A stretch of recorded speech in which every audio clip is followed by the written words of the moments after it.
verses 1 and 2.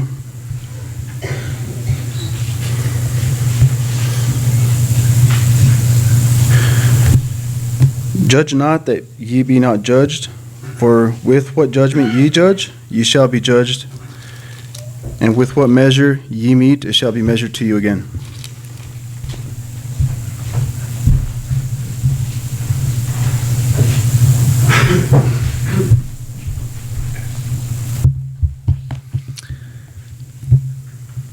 I had a friend who, when he was little, had a little toy cannon, and the way he described it is you could put anything in this little toy cannon as long as it's pretty tiny, and it would shoot it, no matter what, as a pebble or anything like that, or a crumb, and he got the idea of shooting an ant.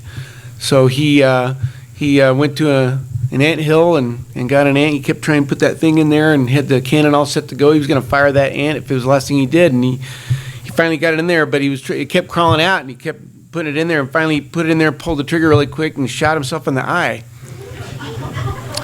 with an ant.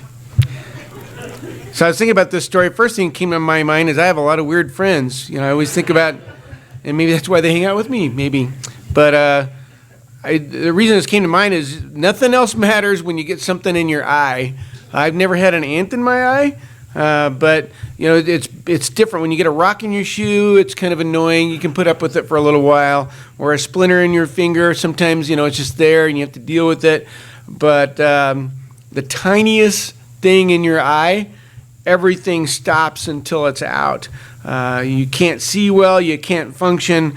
And I think everybody can identify with this. And this might be one of the reasons why Jesus brought up this analogy that we're going to be looking at in Matthew 7. Because everybody can identify with this. You get something in your eye, that's all you care about until it's handled. We've been going through the book of Matthew every once in a while. We've been spending some time with the Sermon on the Mountain that Jesus delivered. And we get to a part that's not only the most quoted, but like one guy said, it's probably the most quoted by more non-Christians than anybody else. And it's Matthew 7:1, do not judge, so that you will not be judged. A lot of people love to quote this passage. It comes in pretty handy for just about anything. It justifies anything we might want to do, and people will take it and say you're not supposed to judge, and in their mind they're thinking, well, there's no right or wrong. What's right for you may not be right for me, and vice versa, and it's all relative. The problem is that this idea goes against everything else that the Bible says, so it's kind of silly to use this passage for that agenda. Jesus is saying, don't judge, period. That's what they say. Don't ever judge. But if you think about it, you go back earlier in his lesson, he's been doing some judging during this very sermon. Back in Matthew 5:20, he says, unless your righteousness surpasses that of the scribes and Pharisees, you will not enter the kingdom of heaven. That sounds pretty judgmental. All through chapter 6, he uses the term hypocrite several times. That sounds pretty judgmental. We are expected to judge between right and wrong. Obviously not what he was talking about, at least not what the world thinks he was talking about. It's a different kind of judgment. It's such a fine line. It's kind of hard to nail down. But of course, the trick is to keep reading. Here's Matthew 7. I'm going to start with verse 1 again and read what Omar did for us. You'll already notice some things that kind of clarify this. Do not judge so that you will not be judged. For in the way you judge, you will be judged. And by your standard of measure, it will be measured to you. You can probably already see it. It's not about not judging. It's about the way you judge. When you judge, you need some kind of caution. That's kind of what Jesus is saying during this lesson. Okay, when you go out there and you're in a position to judge, you need to be very, very careful. Your judgment can be tainted. Just this alone, sometimes I've been judgmental, and it turns out I was way wrong because I didn't have all the information. That alone has often been the case. I do a little bit more investigation and say, wow, I had a completely wrong perspective of what was going on. And we also kind of have a tendency to have an agenda. It masquerades as objective judgment, but actually there's selfish motives behind us, and that can be part of it. The way we judge can also make it about us. It puts us in a higher position. I've found myself doing that kind of either, at least in my mind, thinking down on people. And in my mind, I'm thinking, tisk, tisk, at least I'm not you. I'm glad I'm doing better than that. Look at those people. James 4:12 even says there's only one lawgiver and judge, the one who is able to save and to destroy. But who are you who judge your neighbor? I think we could probably safely paraphrase this to say, who do you think you are? I can say that to myself. It's an important question. What position am I in? And it's important to take a closer look at the way that we examine other people. Could I endure the same level of judgment that I apply to other people, my standard? And to make his point, Jesus brings up a very famous scenario. It's in Matthew 7:3. Why do you look at the speck that is in your brother's eye, but do not notice the log that is in your own eye? Or how can you say to your brother, let me take the speck out of your eye, and behold, the log is in your own eye, you hypocrite? First take the log out of your own eye, and then you will see clearly to take the speck out of your brother's eye. I think God invented our sense of humor. I think this is good evidence for that. This is kind of a ridiculous image, and the people of that day would probably have found it funny. There's a guy with a 2x4 sticking out of his eye saying to the other guy, you've got something in your eye. It's kind of a ridiculous image. I do want to say this, and I've touched on this before. This does not say just handle the plank in your own eye and leave the other guy alone. The reason you remove the plank is so that you can see clearly to help remove the speck. So it's not about not judging and just leaving each other alone. The whole reason for being thorough about your condition is so that you can make a good judgment and help him remove the problem. Living with a speck in your eye is not simply another belief system or a lifestyle choice. It's sin, and it doesn't belong, whether it's a speck of dust or a plank. But first, when we set out to do this, there has to be some sort of pause. We need to look at our own eye. One thing about having something in your eye is you don't see very well. When we're confronted with the story of right and wrong, I've sat through many preacher stories like all of us have, and I always see myself as the good guy. I like one guy pointed out whenever we hear the story of David and Goliath, you're never Goliath. You never put yourself in his position. You're always David. And so am I. We have a tendency to put ourselves in the position of the hero. That's where we cast ourselves. And it's easy to fall into the trap when it comes to sin, is seeing ourselves in a positive light, or at least a better light than we allow for other people. So here Jesus is saying, yes, these people have specks in their eyes, but that's nothing compared to the plank in your eye that you don't even see anymore. It doesn't mean you can't make the judgment, but the first step one, is examine yourself. When I shake my head at someone for using bad language, and it's just so prevalent everywhere, I rate high on that scale because I don't do that. But that's not really the true scale of measure, is it? The judgment I'm making is not really about just certain words. The scale of measurement is about how we use all our words. And then I'm brought up for judgment.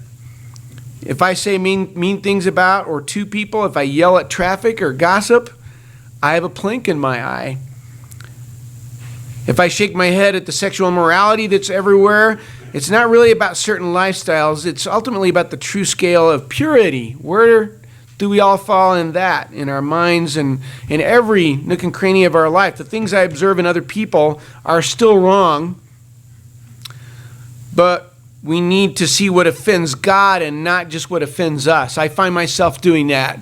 Yes, it offends God, but I kind of pick and choose because there's some stuff that offends me more than other things. And I need to make sure that I have God's standard as I set out to examine the people around me. Frankly, if I spent the time and energy needed to make sure I'm not sinning, I'm not sure there'd be much time and energy left for me to straighten out other people. Again, that does not mean that I am relieved of the responsibility of pointing out what is right and what is wrong and standing up and speaking out, but I'm not in any position to present myself as somebody who has it all straightened out in myself. A good example of this, you probably remember David. This is in 2 Samuel 11 and 12, and I'll just give you a brief review. Remember, he commits adultery and commits murder, and he knows he's wrong, and at least as far as I can tell, the plan at that point is to go on as if nothing had happened.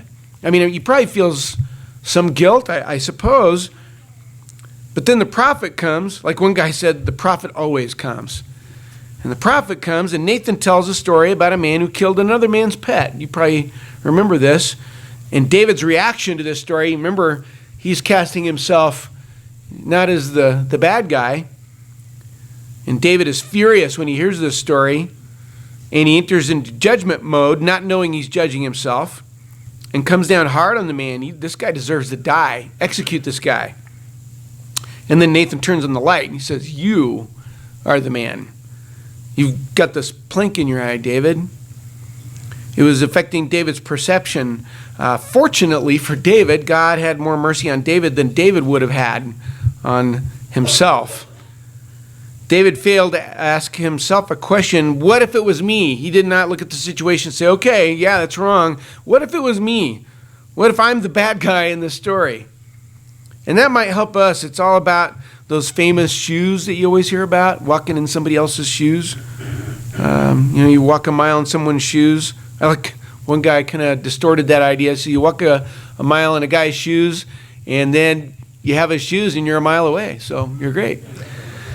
But of course, the idea is that we need to put ourselves in someone else's perspective, and it can give you a different angle on things. When it's our turn to be guilty, we're hoping for a little bit of understanding, for some compassion, and compassion is key. It kind of startled me, like this person said, it's important to remember that every soul was once a little baby with hopes and dreams. They all started off that way. And then something went wrong along the way. It does not excuse them of the choices they have made along the way, but God hurts for them and loves them just as much as he does for us.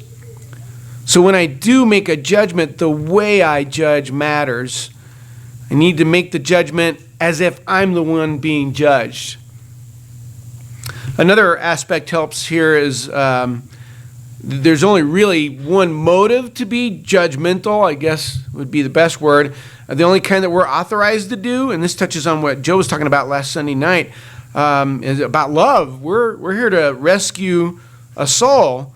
We judge, we point out right and wrong because we're afraid for them. Now, of course, there is a point we know that if someone chooses to be involved in sin, we separate ourselves from them. But initially, we were afraid for them because we love them. We speak up. No one's expendable. You don't just say you have a speck in your eye, I just can't believe it, and walk away. Our judgment is driven by love. Any other motive is suspect. In the very first part of Jesus' lesson, this is the same lesson in Matthew 5:7, blessed are the merciful, for they shall receive mercy. So then, though, we get to this next part, and it feels again like he's changing the subject. And this often confused me, and this is also quoted as well in a misleading way. It's Matthew 7:6. So he's talking about don't judge.